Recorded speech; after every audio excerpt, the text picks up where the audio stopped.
Hello everyone. तो आज मैं लेकर के आई हूँ मटर की एकदम क्रिस्पी करारी गुब्बारे की तरह फुली फुली कचौड़ी। और ये देखो आप, सुना आपने। और अब मैं आपको तोड़ कर भी दिखाती हूँ। एकदम खस्ता और करारी मटर की कचौरी, सारे टिप्स कवर करूँगी, तो वीडियो को एंड तक ज़रूर देखिएगा। तो चलो बनाना शुरू करते हैं। सब्सक्राइब करें गीतांजलि's क्लासिक कुजीन को, लाइक करें, शेयर करें और बेल आइकन को प्रेस करें लेटेस्ट अपडेट के लिए। तो मटर की खस्ता कचौड़ी बनाने के लिए यहाँ मैं ले रही हूँ 250 से 300 ग्राम के करीब मटर के दाने। साथ ही हमें लेना है अदरक और 2 हरी मिर्च। मटर को हम ग्राइंड कर लेंगे और अदरक और हरी मिर्च को भी साथ में ग्राइंड कर लेना। पानी का बिल्कुल भी इस्तेमाल नहीं करना है और हमें दरदरा सा पीस कर तैयार करना है। बहुत फाइन पेस्ट ना बनाएं, दरदरा सा रखें, क्योंकि पता भी तो चलना चाहिए कि हमने मटर की कचौड़ी बनाई है। देखिए इस तरह का टेक्सचर होना चाहिए। और अब एक मसाले तैयार कर लेते हैं। तो यहाँ एक बोल में मैं ले रही हूँ 1 चम्मच धनिया पाउडर, 1 चम्मच जीरा पाउडर, 1 चम्मच कश्मीरी लाल मिर्च पाउडर और आधा चम्मच लाल मिर्च पाउडर।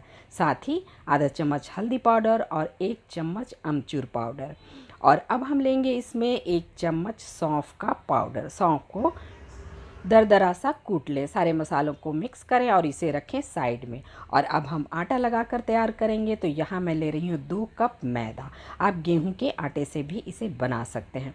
नमक डालिए स्वाद के अनुसार। और ये देखिए मैं डाल रही हूँ बेकिंग पाउडर। आप चाहो तो बेकिंग सोडा भी डाल सकते हो। यहाँ मैं 1/4 चम्मच डाल रही हूँ, ज़्यादा नहीं डालना है। और अब ये देखिए 1/4 कप मैंने लिया है घी। और अब अच्छे से हमें मिक्स करना। आप चाहो तो ऑयल भी ले सकते हो, पर घी डालेंगे तो कचौड़ियाँ ज़्यादा खस्ता बनती हैं। और ये देखिए मुट्ठी से बांध कर देखिए, और ये शेप को होल्ड कर रहा है, यानी मुट्ठियाँ बन रही हैं। तो आपने मोयम सही से डाला। अब थोड़ा थोड़ा डाल करके हमें आटा लगाना है। और आटा आपको लगाना है एकदम सॉफ्ट, क्योंकि अगर आप हार्ड आटा लगाएंगे तो कचौड़ियों में क्रैक्स आ जाते हैं। तो बिल्कुल सॉफ्ट आटा लगाकर हमें तैयार करना है और अच्छे से मसल मसल करके इसे गूंदना है। बिल्कुल चपाती का आटा जैसे लगाते हैं वैसा ही आटा हमें लगाना है।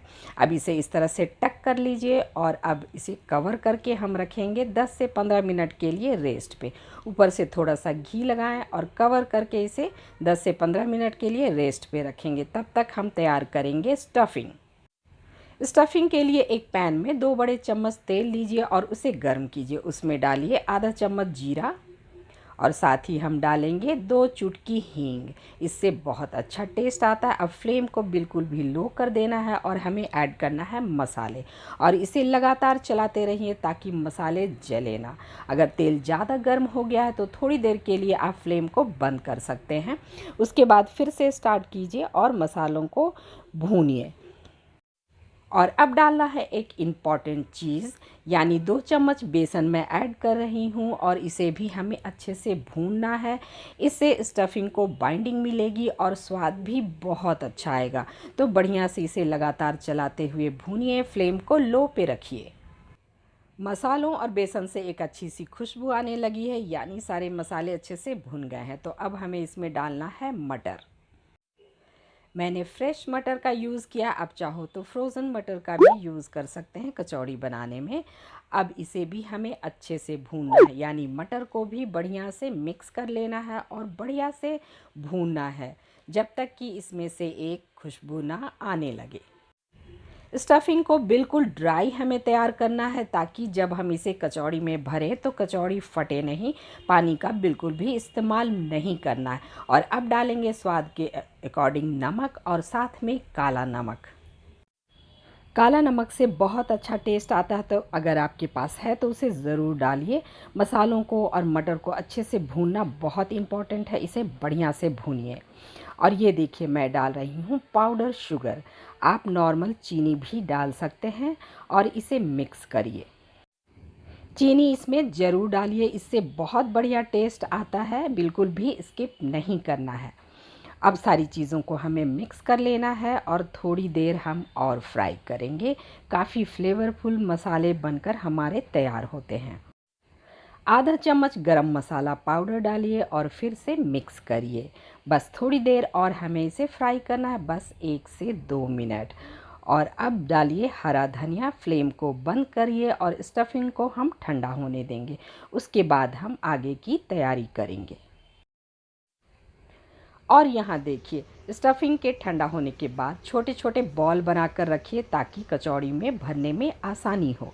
सारे बॉल मैंने बनाकर यहाँ पे तैयार कर लिए हैं और इस तरह से आप किसी एयर टाइट कंटेनर में भर के स्टोर करके फ्रीज़ में भी रख सकते हैं और नेक्स्ट डे या 2-4 दिन के बाद भी इसे बना सकते हैं। ये ख़राब नहीं होते हैं। और 15 मिनट के बाद डो को भी हम चेक कर लेंगे। बिल्कुल सॉफ्ट डो बनाना है आपको। और ये देखिए, इसे फिर से एक बार मसल लीजिए और छोटे छोटे आकार की लोइयाँ हम कट कर लेंगे और इस तरह से कटोरी का शेप देना है हमें। और इसमें भरेंगे स्टफिंग। अच्छे से चारों तरफ प्रेस करते हुए इसे बंद कीजिए और जो एक्स्ट्रा पार्ट है उसे निकाल दीजिए। देखिए इस तरह से, और बढ़िया से चारों ओर से सील करिए। और अब इसे दबा करके कचौड़ी का शेप देना है, देखिए इस तरह से।